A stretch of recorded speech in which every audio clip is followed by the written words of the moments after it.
Assalamualaikum warahmatullahi wabarakatuh. Terima kasih atas perhatian yang diberikan. Kali ini kita akan belajar tentang bagaimana proses pembangkit listrik yang ada di dunia, yaitu pembangkit listrik tenaga uap dan pembangkit listrik tenaga gas. Saya akan coba menampilkan beberapa video animasi bagaimana proses dari kedua pembangkit listrik tersebut.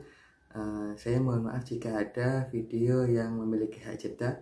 Semata-mata ini hanya untuk memudahkan saya dalam menjelaskan proses pembangkit ini. Saya akan cantumkan di kolom deskripsi untuk video yang saya dapatkan di referensi dari internet. Baik saja, mari kita langsung mulai. Baik, pertama kita akan membahas tentang sistem PLTU. PLTU dimulai dari adanya batu bara yang masuk ke area PLTU. Batu bara ini adalah sebagai sumber bahan bakar utama PLTU. Batu bara ini bisa dikirimkan ke area PLTU lewat sungai, lewat laut, ataupun lewat darat. Jika lewat laut biasanya menggunakan kapal tongkang.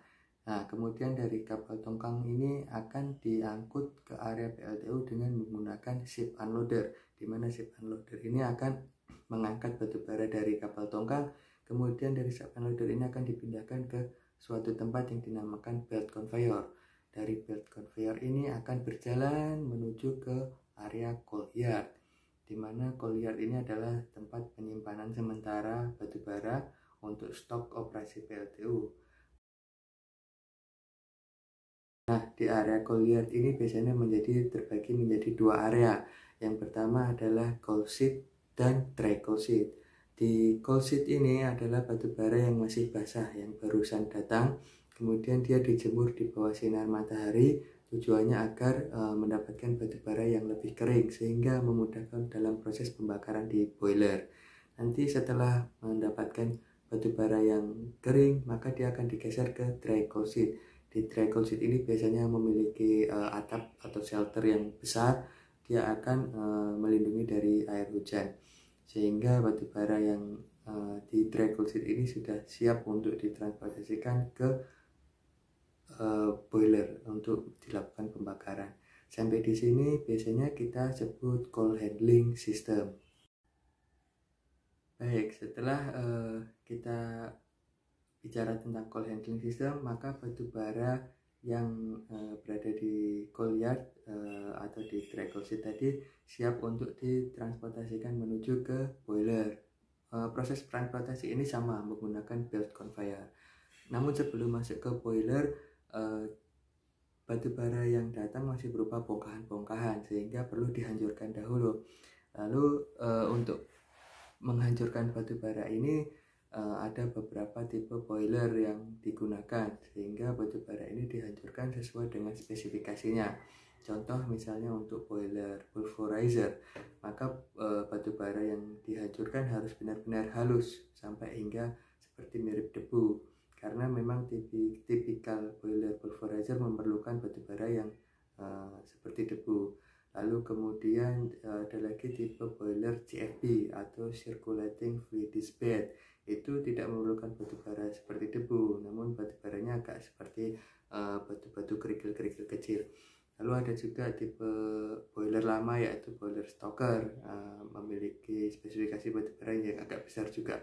Mengapa berbeda-berbeda? Karena proses pembakaran di dalam boilernya yang berbeda.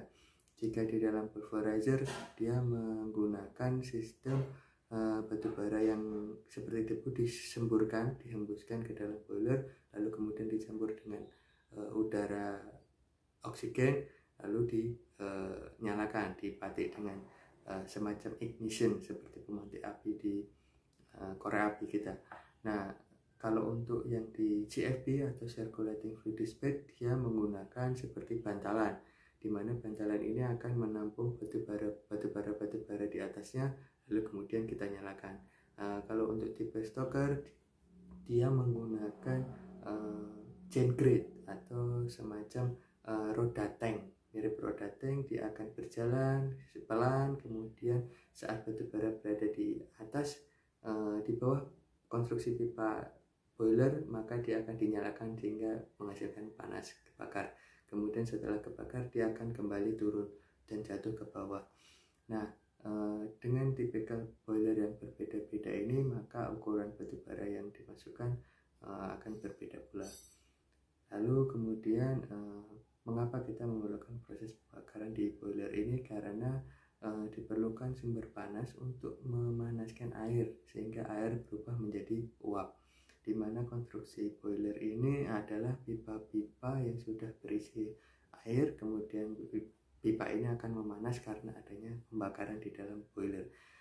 Lalu kemudian uap didapatkan, namun uap ini tidak bisa langsung digunakan karena dia masih berupa uap basah. Lalu kemudian dipanaskan lagi di area superheater dan masuk ke steam drum. Nanti dari steam drum dapatkan uap kering, maka akan langsung masuk ke sistem turbin sehingga dapat menggerakkan turbin. Sampai di sini biasanya kita sebut dengan boiler system. Setelah mendapatkan uap kering, maka uap tersebut akan diarahkan menuju ke turbin. Di area turbin, di konstruksi turbinnya itu ada dua jenis, yaitu high pressure turbin atau HP turbin dan low pressure turbin atau LP turbin. Dimana perbedaannya adalah untuk HP turbin maka dia akan mendapatkan tekanan uap yang tinggi, dan di LP turbin maka dia akan mendapatkan tekanan uap yang rendah. Turbin ini berfungsi untuk apa? Turbin ini akan berputar, lalu kemudian berfungsi untuk memutar generator. Karena disinilah intinya, memutar generator ini untuk menghasilkan energi listrik. Karena kita tahu dengan adanya perputaran generator, maka akan timbul gaya gerak listrik. Nah, disinilah kita melakukan konstruksi pemasangan turbin satu poros dengan generator, sehingga perputaran turbin, dengan berputarnya turbin maka generator pun akan berputar. Konstruksi turbin sendiri berupa sudu-sudu turbin yang bisa menangkap gaya dari uap yang dihasilkan, sehingga sudu-sudu tersebut dapat memberikan energi potensial sehingga berubah menjadi energi mekanik. Proses tidak berhenti sampai di sini, di mana uap setelah berhasil memutar turbin maka dia akan turun ke bawah. Nah, di bawah turbin biasanya dipasang kondenser. Kondenser ini akan berfungsi untuk mengkondensasikan uap menjadi air kembali. Lalu kemudian air ini akan turun ke bawah, ditampung di dalam hot well. Lalu kemudian air ini akan digunakan kembali untuk dijadikan uap. Namun air dari hasil kondensasi oleh kondenser ini akan masih panas, sehingga diperlukan untuk menurunkan suhu air ini dulu. Bagaimana cara menurunkan suhu ini? Maka menurunkan suhu air ini, maka air tersebut akan disirkulasikan menuju ke cooling tower, di mana cooling tower ini adalah sebuah konstruksi bangunan yang didesain untuk mendinginkan air dengan memanfaatkan sirkulasi udara dan kipas angin, mirip dengan baling-baling seperti itu. Nah, setelah keluar dari cooling tower maka didapatkan air yang dengan suhu yang sudah turun. Nah, air yang sudah turun ini kemudian dipompa kembali ke dalam boiler melalui deaerator, di mana deaerator ini akan berfungsi untuk menghilangkan zat-zat yang tidak perlukan di dalam air untuk mempermudah air menjadi uap. Lalu kemudian dari deaerator maka akan dipompakan kembali ke boiler. Nah, proses ini akan terus berulang-ulang dan sampai di sini kita sebut dengan circulating water system. Kemudian kita mendapatkan PR bagaimana dari sisa proses pembakaran batu bara, karena batu bara tidak mungkin habis terbakar semuanya. Nah, di sini kita akan mengenal tentang ash handling system, di mana ash handling system ini adalah proses sisa pembakaran batu bara ini akan dicampur dengan semprotan air, di mana semprotan air ini akan berfungsi untuk membuat partikel-partikel dari sisa pembakaran ini menjadi berat. Setelah menjadi berat dia akan turun ke bawah. Nah, dari turun ke bawah dia akan ditampung, lalu kemudian dia akan masuk ke dalam truk. Biasanya dalam truk itu nanti truk itu akan mengarahkan sisa pembakaran itu ke dalam asyard atau tempat penyimpanan sisa pembakaran batu bara.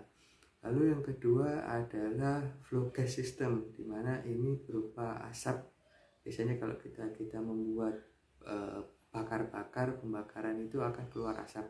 Nah, asap ini tidak boleh untuk dikeluarkan langsung ke dalam atmosfer bebas karena dapat mencemari lingkungan.